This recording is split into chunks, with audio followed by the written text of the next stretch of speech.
David Miller ने पिछले पूरे हफ्ते क्रिकेट के फरिश्तों से हर पल बस एक ही दुआ की होगी, एक ही फरियाद की होगी, बस एक चांस, एक मौका गुजरात टाइटंस के उस मैच को भुलाने का। वो मौका मिला चिन्नास्वामी पे और डेविड मिलर तैयार थे। One of the greatest redemption stories, जिसके चलते आरसीबी को इस सीजन की पहली हार मिली अपने घर पे। Delhi capitals was very very brave. क्यों? I will tell you. उसके बाद शाम को चेन्नई की same problem. Sanju Samson single digits, Ruturaj Gaikwad 82 run अब तक 6 मैचेस में। आयुष मात्रे हैमस्ट्रिंग पकड़ के दिक्कत में दिखे।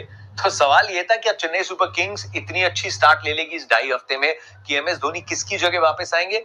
He walks into this team. They need MS Dhoni. क्यों? I will tell you. उस चिन्नास्वामी पे we saw one of the most spectacular games of the tournament. मतलब इसके पिछला जो था वो गुजरात टाइटंस और दिल्ली कैपिटल्स का मुकाबला था। वो आपको मानना पड़ेगा जिस तरीके से ट्विस्ट हुआ वो मुकाबला, और उसी की जुड़ी हुई कहानी एक बार फिर से उतरी चिन्नास्वामी पे। ये मैच सबसे पहले मैं याद रखूंगा जिस तरीके से दोनों बॉलिंग अटैक्स ने वापसी की। दिल्ली कैपिटल्स पहले 10-12 ओवर में पीछे लग रही थी, दोपहर की विकेट थी। आरसीबी के the big middle order hitters were yet to come, लेकिन उनके सामने दिल्ली के पास प्लान्स थे बॉस। उन्होंने दोपहर की कंडीशंस का पूरा एडवांटेज उठाया। मुकेश कुमार ने जैसे रजत पाटीदार को आउट किया, उनके जो आखिरी 2 ओवर्स थे कमाल के थे। बेखौफ होकर बॉलिंग करी उन्होंने। पाटीदार आउट हुए, लेकिन टिम डेविड थे, रोमारियो शेपर्ड थे, जितेश शर्मा थे। अपने प्लान्स को बैक करना था, और अक्षर पटेल ने खुद डाला 16वां ओवर, जिसमें आउट किया टिम डेविड को। कुलदीप यादव 17वां ओवर डालते हैं, आउट करते हैं रोमारियो शेपर्ड को। तो कि उस मैदान के डायमेंशन छोटे हैं, इससे फर्क नहीं पड़ा दिल्ली को, ना उनके प्लान्स को। जिगरा दिखाना पड़ता है यार। Delhi capitals were a good team to start the tournament, और 2 मैचेस हारने के बाद बॉलर्स ने कमबैक कराया। लेकिन भुवनेश्वर कुमार, ये 2026 से लेके मेरे को 2012 भुवनेश्वर कुमार का डेब्यू याद आ गया, क्योंकि इतनी तगड़ी स्विंग, स्टार्ट में इतना कंट्रोल उस मैच में था। That was the debut. लेकिन विंटेज भुवी की परफॉर्मेंस से 3 विकेटें पूरी तरीके से बैकफुट पे दिल्ली, फिर एक कदम आगे की तरफ रखा। अक्षर पटेल, ट्रिस्टन स्टब्स आगे लेके जाते हैं, फिर अक्षर चोटिल हो जाते हैं।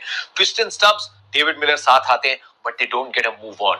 धीरे धीरे बेंगलुरु के फास्ट बॉलर्स गजब बॉलिंग करते हैं, इनक्रेडिबल बॉलिंग। जॉश हेजलवुड के पहले 3 ओवर महंगे हैं, लेकिन वो एक गजब का 18वां ओवर डालते हैं, और रसिक डार कमाल का 19वां ओवर डालते हैं। 20वां डालते हैं रोमारियो शेपर्ड। आप सुयश की तरफ नहीं देख सकते। डेविड मिलर पहली बॉल पे छक्का लगने चाहिए था, मिस कर जाते हैं। He is frustrated. Tristan Stubbs को बाउंड्री नहीं मिलती, ही इज फ्रस्ट्रेटेड। मैच हाथ से फिसल गया है। आपको 4 बॉल में 2 पे तो छक्के मारने ही मारने। दुनिया में हर कोई उस टाइम पे एक ही चीज याद कर रहा होगा, ये गुजरात टाइटंस वाला मैच रिपीट हो गया, एंड एक बार फिर से ये मुकाबला दिल्ली हार जाएगी। लेकिन डेविड मिलर का सोचिए, उन्होंने उस 15 मिनट के टाइम पे डगआउट से बाहर जाते हुए, उन पहली कुछ बॉल्स में यॉर्कर्स को खेलते हुए, झेलते हुए, कोई बाउंड्री ना लगाते हुए, he would have felt, is it going to happen all over again? क्या एक बार फिर से ये मौका जो मिला है मैं उसे अपना पाऊंगा या नहीं? लेकिन ये फिर फर्क आ जाता है that as an elite athlete आपका कैरेक्टर क्या है। आप कैसे इन डाउट्स को भुला के यू कीप बिलीविंग, मैं कर सकता हूं, मैं करूंगा, ये मौका नहीं जाने दूंगा। And that's what David Miller did.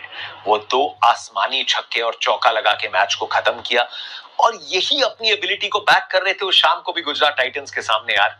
लेकिन वहां प्रसिद्ध कृष्णा की उन 2 बॉल्स की हमने बात नहीं की। जरूर सिंगल लेना चाहिए था, in hindsight you say that, लेकिन प्रसिद्ध कृष्णा की वो 2 बॉल्स बहुत अच्छी थी। Romario Shepherd missed his length, and David Miller ने उस मुकाबले को भुला के आगे की तरफ कदम रखा। दिल्ली के लिए बहुत अच्छी न्यूज, मिलर के लिए बहुत अच्छी न्यूज, बिकॉज अभी तो बहुत सीजन बचा है। So now that memory is done. शाम का मुकाबला, व्हाट अ फिनिश यार। डेविड मिलर का फिनिश जो था ना, बहुत कमाल, अनबिलीवेबल था, है ना। मज़ा आ गया। डेविड मिलर के लिए 1 लाख तो बनता है हमेशा, है ना। हमेशा वो ऐसा फिनिश, मतलब एंड में आके ऐसा हो जाता है कि यार वो कर नहीं पाते हैं ना, लेकिन पहली बार ऐसा हुआ कि डेविड मिलर ने वो करके दिखाया। तो इसे कहते हैं रियल वॉरियर होना चाहिए लाइफ में, है ना। बहुत अच्छा खेला, वेल प्ले डेविड मिलर। आप आगे भी ऐसे खेलते रहो, हमने साउथ अफ्रीका के लिए भी ऐसे खेलते रहो, है ना। मिलते हैं, चलो। अगर पसंद आए तो डेविड मिलर के लिए एक कॉमेंट, एक लाइक जरूर करके जाना। चेन्नई सुपर किंग्स सामने सनराइजर्स हैदराबाद। चेन्नई खिलाती है मैथ्यू शॉट को। नंबर 4 पे वो बैटिंग नहीं करते, ना ऑस्ट्रेलिया के लिए, ना बीबीएल में अपने क्लब के लिए वो ओपन करते हैं। लेकिन इसलिए आप खिला रहे हैं क्योंकि आपको सामने 3 लेफ्ट हैंडर्स मिलेंगे, यू अंडरस्टैंड द मैचअप। लेकिन वो नहीं चलती सोच। हैदराबाद एक बहुत अच्छी स्टार्ट लेती है। Anshul Kamboj is the stand out bowler Chennai के लिए। गुरजपनीत अच्छी बॉलिंग करते हैं। It's not a bad bowling performance इस हैदराबाद के सामने, लेकिन फिर भी उतने रन बन गए हैं